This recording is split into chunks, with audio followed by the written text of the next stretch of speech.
We'll try this again. Welcome, your saltwater guide, Captain Dave Hansen. We got a great show for you today about conditions. Sorry about the misfire a little earlier. Things happen, and we're back, and it's going to be good, and we're going to be talking, and we got to thank Promar for helping us out. It's Promar Ahi USA Monday. Without Promar, we couldn't do this show. So thank you, everyone at Promar, and we'll show you a cool video in a few minutes about some spectacular Promar products that you must have, especially with what's going on right now with the squid being pretty much everywhere. It's an incredible time out there on the water. The bait is everywhere. Down at Dana Wharf Sport Fishing, the whale watching is absolutely incredible. They're seeing gray whales, humpback whales, blue whales, 7 different types of dolphins. It's just absolutely phenomenal how alive the ocean is right now. And it's all because, like Don Brockman was saying the other day on our podcast, it's because the water temperature is cool from the top to the bottom again. One of the sport boats had a little score of bluefin out on the Cortez Tanner Bank here this weekend. So there's all kinds of stuff in play. We're talking conditions. We're talking about what you need to know to catch more fish in Southern California. Should be a great show today. I kick back, relax, enjoy it.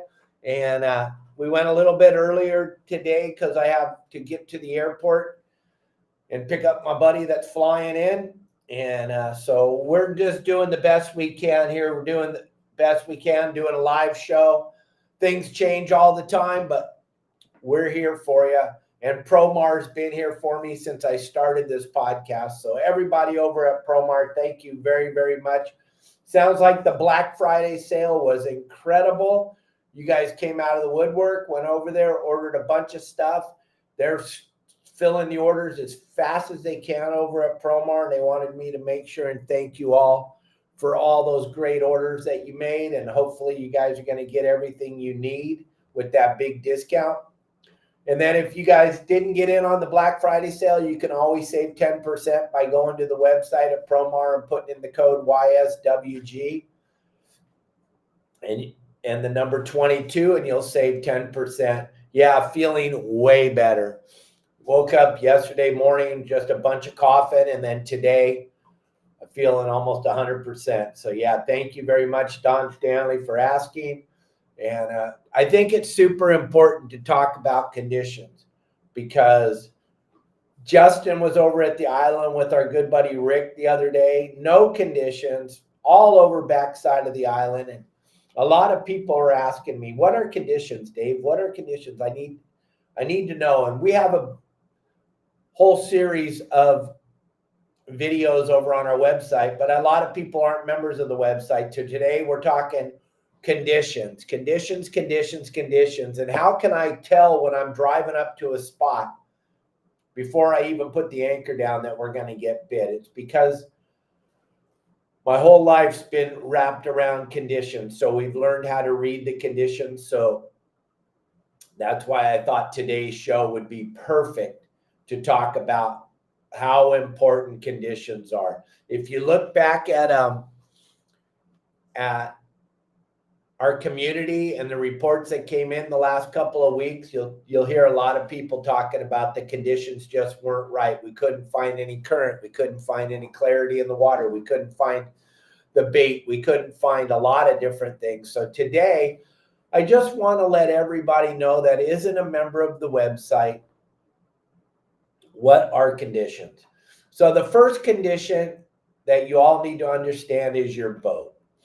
Your boat is a condition. If your boat's not set up proper to fish in Southern California, that's a major, major problem. That is a huge problem. If you don't have the bait capacity to fish for the fish that live in Southern California, that's a huge condition.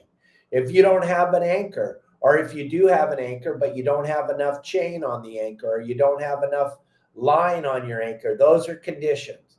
Those are super important conditions. Hello, everybody that's chiming in here. Robert, Dan, Tim, Don, everybody. Thank you for joining us today. Thanks for being a part of. I know we went off early, usually at noon, but today I'll be finishing the show up at 12:30, and I got to take off to the airport. So I wanted to jump in a little bit earlier and give you guys as much time as you can with me, learning as much as we possibly can about conditions.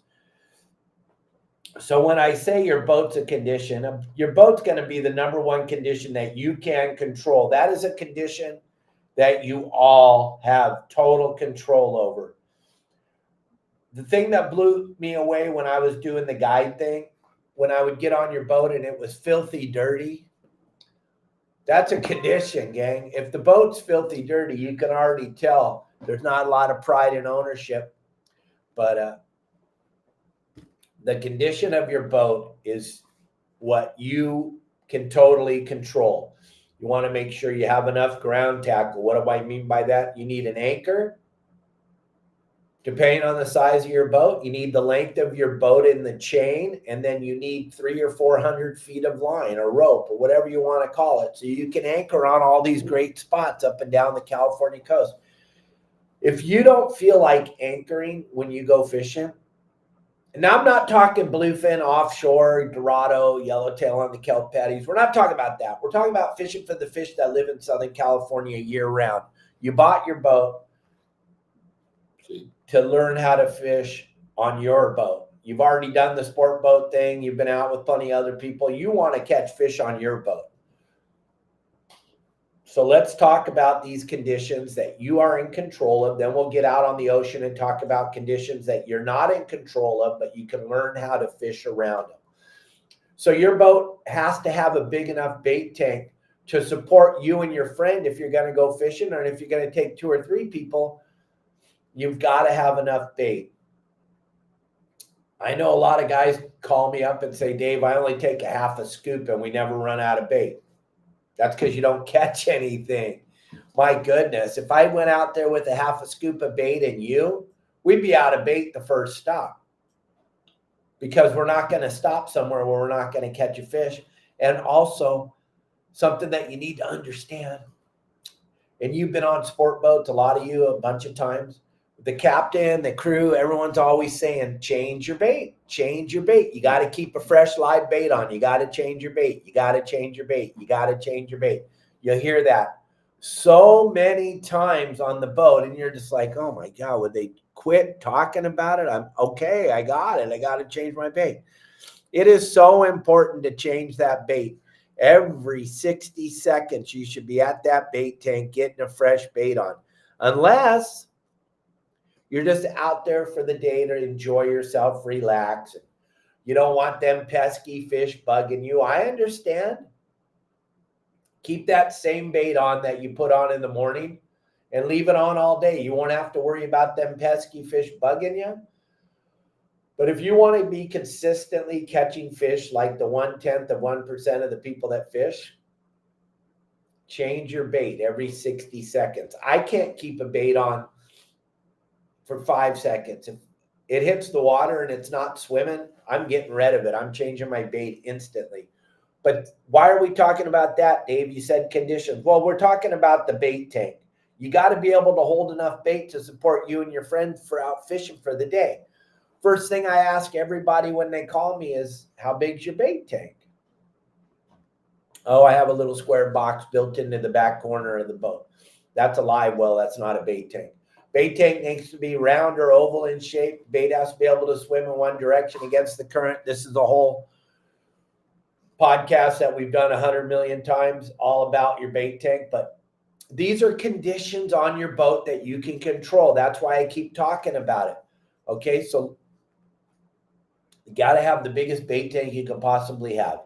If you have a whole bunch of money you spent on your electronics and on your rods and reels, but you didn't upgrade your bait system, then there's a pretty good chance you're not going to have to worry about getting the boat dirty with fish blood or guts or anything like that, because you don't have enough bait to perform out there. And if you take 2 guys plus yourself, that's 3 guys working out of the bait tank. That means every minute you're using 3 baits. Every minute you're using 3 more baits. Every minute you're using 3 more baits. And then you probably want to chum a little bit, but you didn't get the chum tube from Al, or you don't have a chum bucket from your local tackle store. So now you're going to throw your valuable bait away for chum. So now you're burning through the bait even faster. So let's just say we chum 3 baits every 15 minutes. And we've got 3 guys digging in the bait tank. Pretty soon we're out of bait. Okay? So think about that when you're thinking about putting your boat together to be optimal to catch fish in Southern California. So your boat is a super important condition that you are in control of. Boat should be clean. Boat should have plenty of hooks, plenty of sinkers, plenty of spare fluorocarbon. GT4 fluorocarbon is the best fluorocarbon on the market. The QR code's up there on the screen while we're talking. You can grab that 10% off if you put in the code YSWG and the number 22 when you're checking out at the Promar website. But you got to have some extra GT4 fluorocarbon. You got to have a handful of rods and reels in case one of them breaks. So you got one backup for somebody else. Maybe a couple spinning rods so you can cast, because casting is a condition. If you don't know how to cast, you're not going to be successful when you go fishing. All these things you're in control of before you ever get out on the water.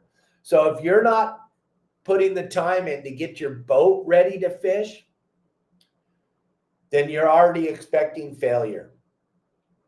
That's a heck of a way to start a fishing trip, is you already expect failure. I've had people tell me, oh, I'm not even going to grab any bait today.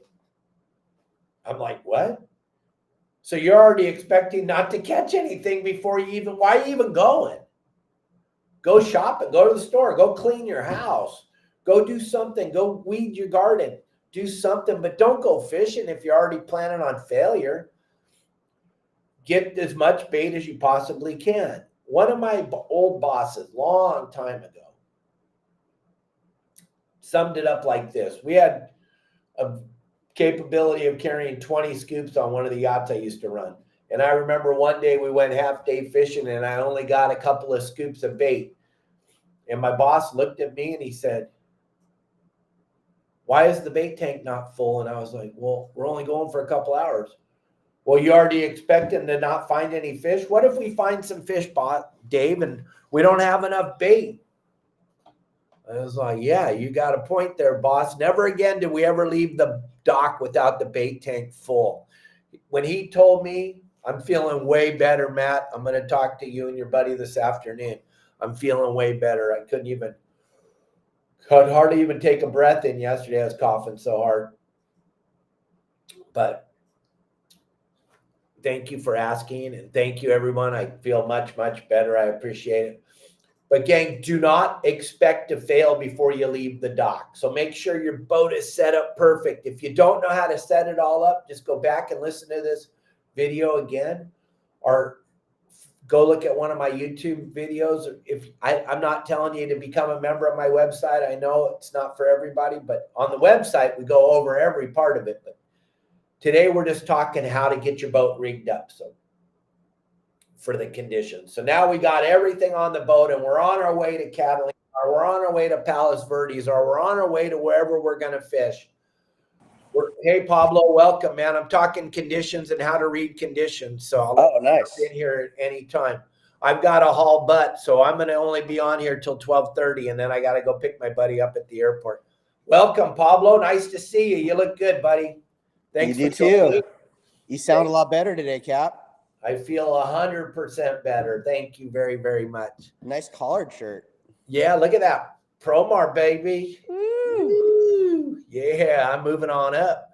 Moving on up. This is one of the shirts they made me for the ICAST show. I was a big deal there. I got to speak up on the tank in front of all the dignitaries. Got to do an interview with the president of ICAST. So I had to look sharp for that, bro. Thanks for noticing. Looking good, man. Look at that shirt. Woo. Not very often you see a collar shirt on me. All right. So look at Pablo talks about it all the time on his post when he's posting and on his Facebook and Instagram page about conditions. So I was just telling everybody how important your boat is. That is the one condition you're in control of, Pablo. The other stuff out there in the ocean, we're not in control of. But if you're setting your boat up for failure before you leave, that's kind of silly, right? Oh yeah, no, you got to do all your safety stuff, of course, and then you got to take extra precautions, because I can't tell you how many times you go to that second bilge pump or that third bilge pump or a hand bilge pump. And Cap, you know what I'm talking about. I mean, if you don't have plans in place for the worst case scenario, don't go out there. That's what we used to say a lot in the surfing world too. If you can't handle the worst thing that's going to happen to you out there, don't be out there. And, you know, not to be negative at all, but that's just all about preparation. And like you hit the nail right on the head. You can control everything about your boat, getting it safe, getting it maintained well, making sure all your safety equipment is good to go. And of course, all your fishing gear, everything has to be set up. It's like the guys that are most successful are the ones that leave the dock with everything ready to go, you know? Yeah, exactly. And Pablo comes from the fire department world where safety is like a super double, quick, triple, quadruple check. And if you're taking friends and family out on your boat and you don't have all the stuff, my goodness, what a potato head. You're just asking for problems. You're just totally setting yourself up for failure. So don't do that. Be in control of your boat. And gang, I don't understand why people don't keep their boat clean. It used to blow my mind when people would pay me the amount of money they paid me to come out with them on their boat for the day, and I get there and the boat's filthy dirty. I don't get it. I don't understand it. It's not that hard to clean your boat, but it's pride of ownership. Plus, if it's not clean, you don't know what works and what doesn't work. So all that stuff matters. Now, we did all the stuff we were supposed to do. We talked to Pablo. We went over all the safety stuff. We got a good game plan. We called whoever we call. We did whatever we do, and we're on our way out to go catch some fish, right? Now we get to the zone. Let's just say we get to La Jolla. We get up to the half spot. We're looking around. The water is red, brick red. There's no current. It's just stagnant, brick red. It stinks. Yeah. Now, you know what? That's a condition, gang, that you have zero control over. Pablo told you he was there yesterday, and he caught some yellows, and he caught a bunch of bass, and he had the time of his life and his client. The next day, the current shifted. It brought the red tide in. Now, you do not want to drop your anchor there. You can already tell you're not going to catch anything.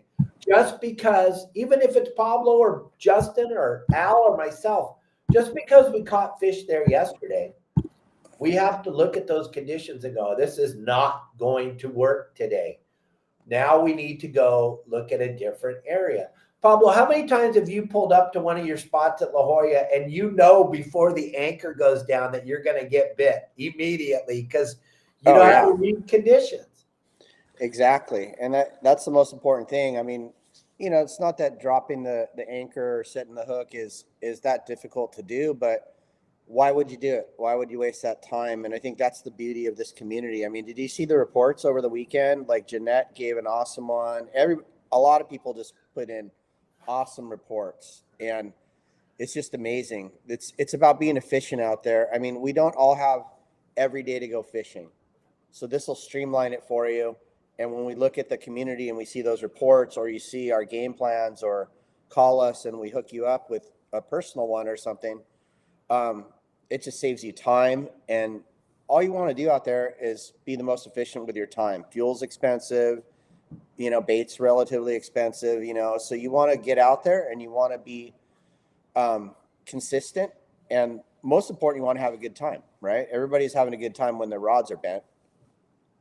Absolutely. Justin, where the hell are you? Justin's watching the show. He's making some funny comments. Oh, he is? Yeah, he's watching the show. He's out on someone's boat, I think. Justin's going to fish that red tide.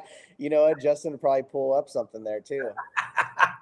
Exactly. He's got that horseshoe shoved so far up his butt.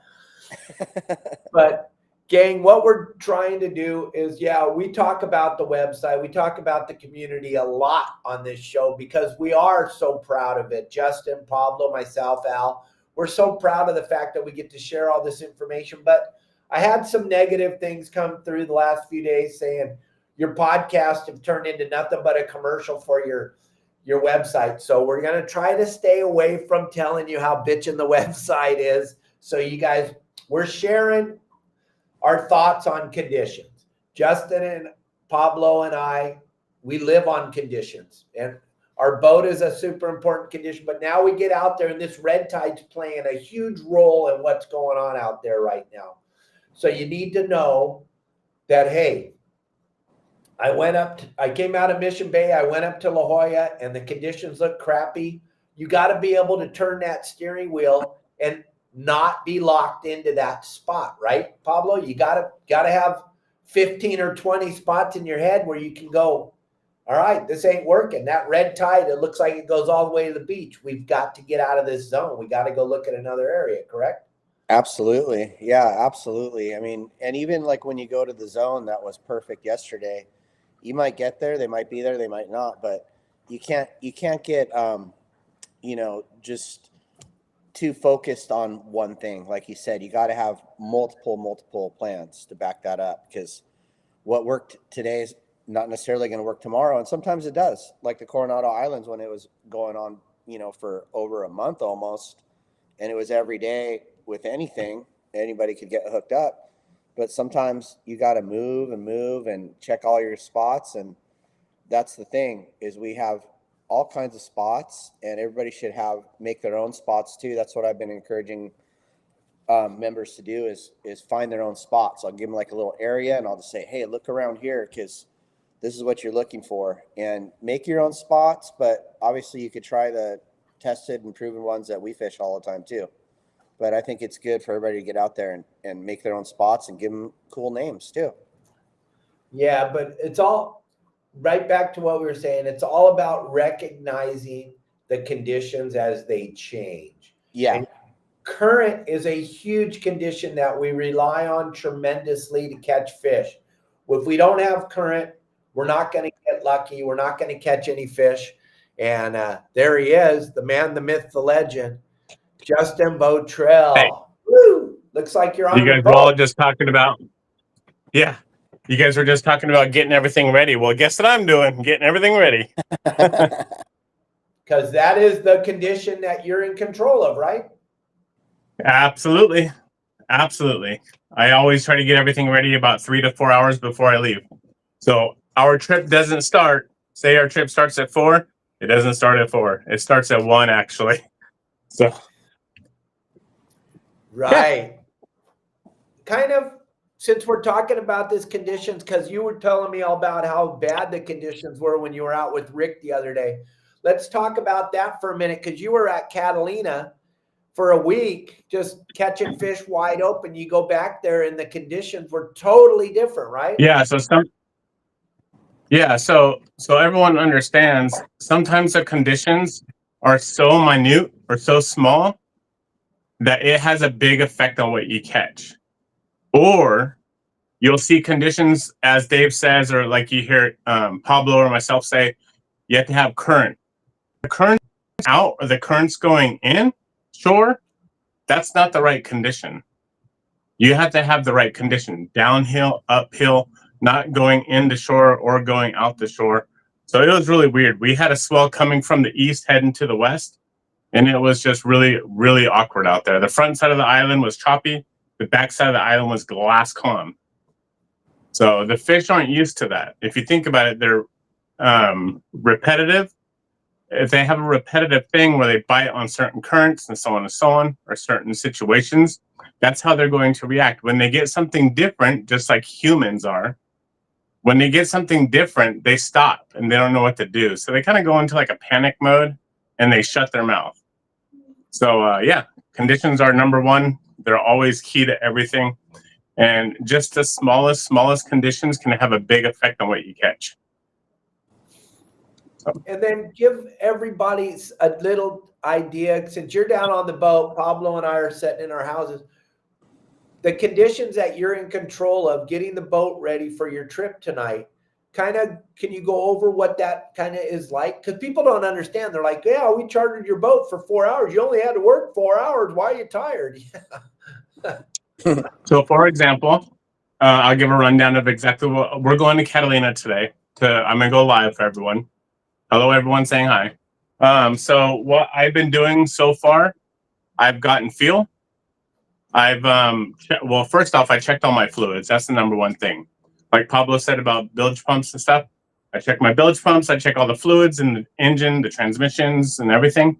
Make sure all those are up to par. Make sure everything is good. Sometimes, as you've heard me before, where I've had to cancel trips, that's because maybe my oil's low and now I got to figure out why, or my coolant's low and I got to figure out why. If it's something drastic, I have to cancel because it's not safe to go. I went to go get fuel. I came back. If you see behind me, I'm going through my lobster nets right now. I get those ready, up to par. Those are all Promar Ambush series nets. I get all those up to par. I have trash I'm going to be taking out pretty soon that I just kind of went through the boat really quick to make it look tidy when the guests get on the boat. I have coffee in the pot I just put over there. So I'll start the coffee when I'm out there so I don't have to worry about, that's just one more thing we have to worry about while we're out there. I just went through all my line. I'll show you one. I have a whole bunch of line right here. This is the GT4 fluorocarbon. I set up 3 rods just in case they wanted to fish while we're over there. So those rods are already set up. I have my cameras for tonight charging right now. My tablet, which is my motherboard. I can go on forever with this. My motherboard, I just had that all charged up. I got all my hooks and my weights and so on and so on put away. I have my lobster gauges sitting right here next to me so I can get them ready. I have my lights all situated and got ready. So all I have to do now is just do one more sweep and then get my nets all tidy, looking better. And that's it. Now I'm ready to go. As long as I get all that done and I have an hour to spare, I feel more comfortable and not rushed. So there you go. And then you guys, something that a lot of people don't look at and they forget is your tackle. When you're getting ready to go on a trip, there's no tackle store out there. If you don't have the right size hooks, if you don't have the right sinker, the right lead head, or the GT4 fluorocarbon, if you're not ready, all this stuff is going to matter for a successful trip, right, Pablo? You got 2 boats to go through all the time. You got a lot of stuff that you have to make sure you have. These are real life conditions that you are in control of, gang, and you don't want to set yourself up for failure. I even sharpened my knife, my AFTCO knife. Everyone's seen me use it all the time. I put a nice little clean edge on that bad boy. Sharpen that, because last time Anthony was like, your knife is getting pretty dang dull, like Dave always talks about. You better sharpen that thing. So I was like, dang it. So I had to sharpen the knife. So yeah. Sorry, go ahead, Pablo. Yeah. No, what's it like? Yeah, you're on point, Justin. I mean, everything you said is what we do all the time. We do our checks, we do our little tackle inventory, we make sure we know what we're going after, and obviously we have a bunch of stuff to switch gears while we're out there, but we already have an idea of what gears we're going to switch to. So yeah, just the more preparation you guys have when you go out there, the better. And for sure, I saw somebody said radio check. Of course we do radio check. And if you guys want to get very, very into it, there's all kinds of things. There's float plans, there's all that stuff.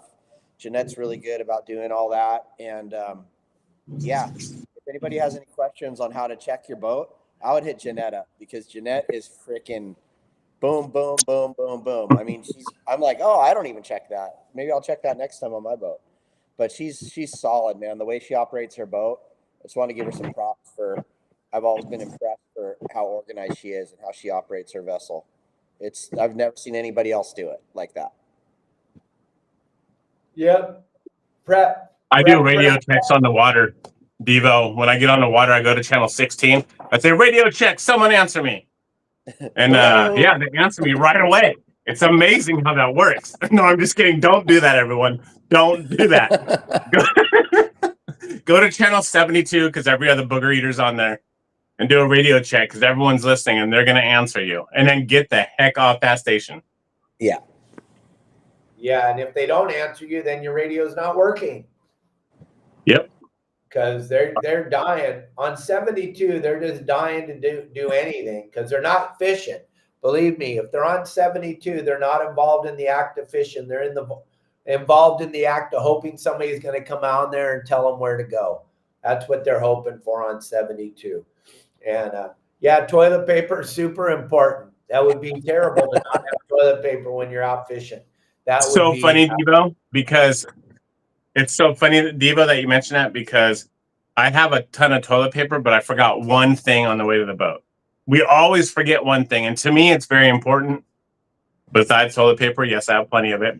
I forgot freaking paper towels. So I was like, gosh, dang it. So Bob is going to be my deckhand tonight, and I text him. I said, can you please bring me a roll of paper towels? Oh my! I feel kind of bad asking for that, but yeah, I like to be prepared. Yeah, and it's okay to let the crew help once in a while. Yeah, so now we're at Catalina, or we're at La Jolla, or we're at Long Beach, and we get there and you think everything looks good, and you drop your anchor, and all of a sudden the boat swings around and is laying the absolute opposite way that you thought you were gonna lay. Do you just go, oh well, this is what's gonna happen, or what do you do, Justin? Yeah, I just go, too bad we're not going to catch fish, you guys. We're going to stay here all day. And sorry, you wanted to charter the boat to catch nothing. That's what you get. No, I'm just kidding. You got to cast farther. We get the heck out of there. Yeah, you got to cast farther. Come on. No, what we do is we move immediately. I have major ADHD. So if I'm not catching something in 1 minute, no later, I'm already bored and I can't figure things out. So I got to get the heck out of there. And what we've seen the other day was literally, no freaking lie, 100 yards away, there's blazing downhill current. Where we were sitting on the anchor spinning in a circle. There's no current. We're like, doo-doo-doo. We looked, here's how critical things are. We looked at the kelp, and the kelp was going a little bit downhill. So we're like, there's a little bit of current here. Let's try to get some fish to bite. We anchored up, and the boat started spinning in a circle. We're like, all right, what's going on now? As soon as we anchored, everything stopped. The whole situation was done. We didn't catch a damn fish right there. Then what we did is we moved just literally 100 yards, and there was blazing downhill current. 100 yards, that's it. Blazing downhill current. Cast it out, and we finally started catching fish. And I was like, wow, what a freaking miracle, because it was hard just to find the right kind of current. So right, but it matters so much, gang. If you're just going out there lackadaisical and you don't really feel like, oh, I want to reset the anchor, and stay home, pull the weeds, do something. And you're absolutely right, Tim Ogilvy. This is a huge thing for me. When I was guiding, and I guided a lot back in the day, when I would get on your boat and we would catch a bunch of fish, and it's time to fillet the fish on the way home, and then I would say, where's your bags? Where's the plastic? And they would, oh, we don't have any. I'm like, what? You brought me with you, and you didn't think we were going to catch anything? Are you out of your mind? My goodness. Yeah, the bags are super important. That's something people forget all the time. Like when I shopped for the big yacht that I ran, every time I was at the grocery store, I would buy another box of Ziplocs. Every time, because that's the one thing that sucks when you don't have it and you're prepping the fish to take home and you don't have any bags. It sucks. So yeah.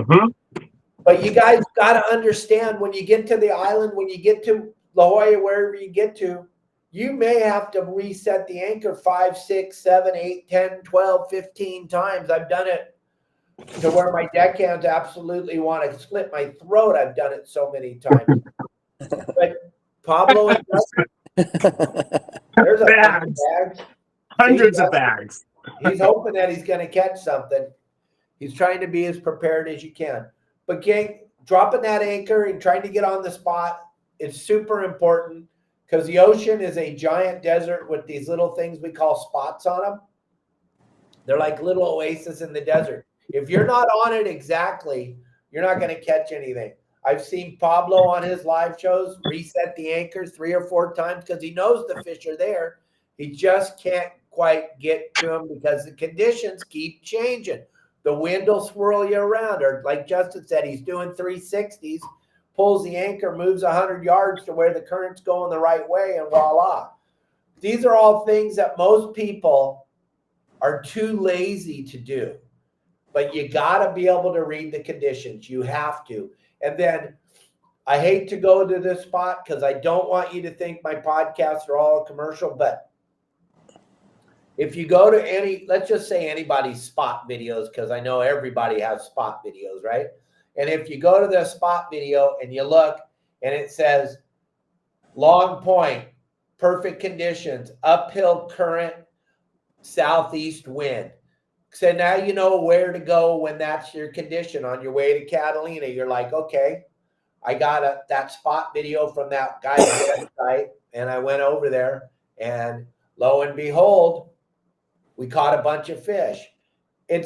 You could have the greatest plan in the world, but there's a higher power that's controlling what the wind's going to do, what the current's going to do, and it's different every single day. So you better have a plethora of spots. Pablo, you don't go out there fishing only going to go to one spot, right? Oh no, I mean, we have several spots, and even when you get in certain zones, I mean, you look around and you make new spots, and that's the best thing to do is just keep looking around, because all the major spots have names and stuff, but I can't tell you how many times you can just meter around and find your own little reefs or rocks or structures or whatever. And Justin does the same thing, and just you have your own little spots too. But you got to have multiple places to go. That was for you, Darren. I can't leave it up very long. It's Promar Ahi USA Tuesday. So that was the QR code for you for a minute. If you want some of that GT4 fluorocarbon or any of the other things, there's the QR code for Promar. You can go over there to their website, save 10% on the product, put in the code YSWG and the number 22 as you're checking out. There's those gloves. You'll see in Justin's live shows tonight, everybody on the boat will have a pair of gloves on. Oh, yep. See Matt Ryan's question on the wind? No, what'd he say? He's asking, when you say southeast wind, does that mean it's coming from the southeast or towards the southeast? From the southeast. Coming from. Yep. Coming from the southeast. That really, there is very, very, very few spots along the California coast that fish good in a southeast wind and an uphill current. It's pretty much very, very few. But if you're a member of some website, I'm not talking ours, I'm sorry. But if you're a member of somebody's website that gives you all the details of all the spots, then you'll know which spots fish good in a southeast, which spots fish good in a northwest, which spots fish good on uphill, downhill, all that stuff that absolutely matters. And these are all things that you cannot control. So you have to roll with the changes. As you're going to Point Loma, or you're going to La Jolla, or you're going to Long Beach, or you're going to Catalina, you're starting to get a feel for what the day is going to be like. You can see the wind. You can see the white caps starting, or you can see the flat glassiness, or you can see the Santa Ana winds. That's wind coming out of the east, blowing offshore. And then your little computer brain starts to think about, all right, I'm going to get up to La Jolla. Now, there's only a couple spots that are going to fish good in this condition. That's where I'm going to go. And then Pablo will tell you, you get there, and there's no current. So now you got to go back in your computer brain and think about, now what do I do? Where do I go? How do I go about this? That's why it's important to know conditions. And conditions are going to change throughout the day. Justin, how many times, normal trip to Catalina, this is going to blow everyone's mind. If you can't, a lot of times Justin gets to the one spot, drops the anchor, and it's done, and he catches a million fish, he goes home. But normally, how many times you drop your anchor on a trip to Catalina? Crap, probably 15 to 20 minimum. That's minimum. And it's all because when you stop at one spot, you think that everything's going to be fine, but 5 minutes later, everything changes. Or you stop, and like Dave said, when you anchor and you sit there, all of a sudden, everything looks like it's going south, but you stop and everything goes north. So we do it a lot. We very rarely, I don't want to say, oh, I do it all the time. I stop one spot and I catch all the fish. It's not true. So a lot of times you don't see me. I don't go live. I tell Dave, I'll go as soon as I find the fish, I'll go live.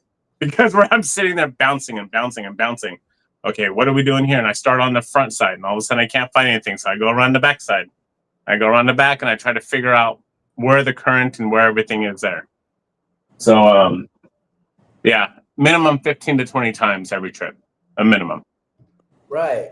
Same thing with you, Pablo. I've seen it. I've watched it on your live shows before. I see it. You're trying to get the boat in the best position to catch fish. But what you can't do is approach this lazily. If you approach it lazily, if you just don't feel like participating in the anchoring today, it's a good day to not go. That's a great day to stay home, because it's not easy. It's easy, but it's not easy. It's easy if you think it all the way through and you go, okay, I got to anchor. I got to re-anchor. I got to re-anchor. I got to re-anchor. But if you're just like, nope, throw the anchor over. If it doesn't set right, it's okay. We're going to drink a beer and smoke a cigarette, and that's going to be it for today. I don't want to go with you.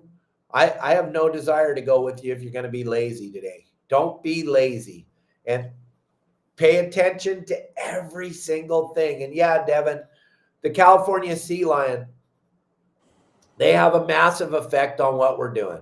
A massive effect. But we're almost That's your biggest condition right there. Sea lions are your biggest condition. We're almost at the point where you can't go anywhere without them now. There's like nowhere is safe. The most protected animal on the planet Earth, got more rights than a human. Crazy. And remember everyone, Wednesday, make sure you're watching the live show. I won't tell you when, but we're going to be doing something different out on the water for you. I promise we will. You just have to watch the whole show to figure out where we're going to do it at. So you'll see. Nice. That's a good. Everyone will be excited. That's a good hook. So Pablo, Justin, we'll start with Pablo. I got to go pick up my buddy at the airport. So that's why we started early, and that's why we're ending early. Pablo, tell everybody how to get a hold of you. I'll put your QR code up on the screen. Yeah, so give me a call, 619-431-3070. It's 619-431-3070. Love to get out and guide on your boat or get you out on my boat. There you go, gang. Give Pablo a call. He's back in the game. He's full, ready to go. And then Justin, we know you don't have a lot of days available, but you have some. Yep. There's the QR code. How can they get a hold of you? Phone number is 951-703-9442. And everybody, it's Promar Ahi USA Monday. Go over to the website, check it out. Use the QR code I threw up on the screen. Check out that GT4 fluorocarbon. If you go out with Pablo or Justin or Al, you're not going to be able to not use it, because they have so much of it on their boats and they're using it all day, every day. Why? Because they have to catch fish. It's super important. You chartered their boat. They're not going to tie on some crap. They're going to tie on the GT4 fluorocarbon, because it absolutely changes what they catch every day. If you don't think it matters, then don't use it. And we'll compare scoreboards at the end of the day, right, Justin or Pablo? Yeah, Absolutely. We won't just catch 3 fish out of 7 hours. Oh! All right, gang. Justin, what time you think you might go live tonight? 6:30, 7, something like that? Yeah. No, not 6:30. Maybe 6. In between 6 and 6:30. It gets dark early now. That's right. Hey, Cubby, how you doing? Kevin, Cubby, Paul. Woo. All right, everybody. I got to haul ass to the airport. You guys have a great day. Pablo, Justin, thanks for jumping in with me today and helping out. I appreciate it, gang. If you don't know what we're talking about conditions, gang, all you got to do is call Pablo or Justin. They'll be more than happy to help you, but they're going to ask you first. Are you a member of the website? And then if you are, the help will come pouring on. If you're not, we'll say why and give us a call once you're a member. All right, everybody, thank you very much for a phenomenal day. Great show, great audience participation. Every one of you that wished me to feel better, it seems like it worked because I'm feeling really good right now. Thank you all very, very much. Have a great day. I'll see you all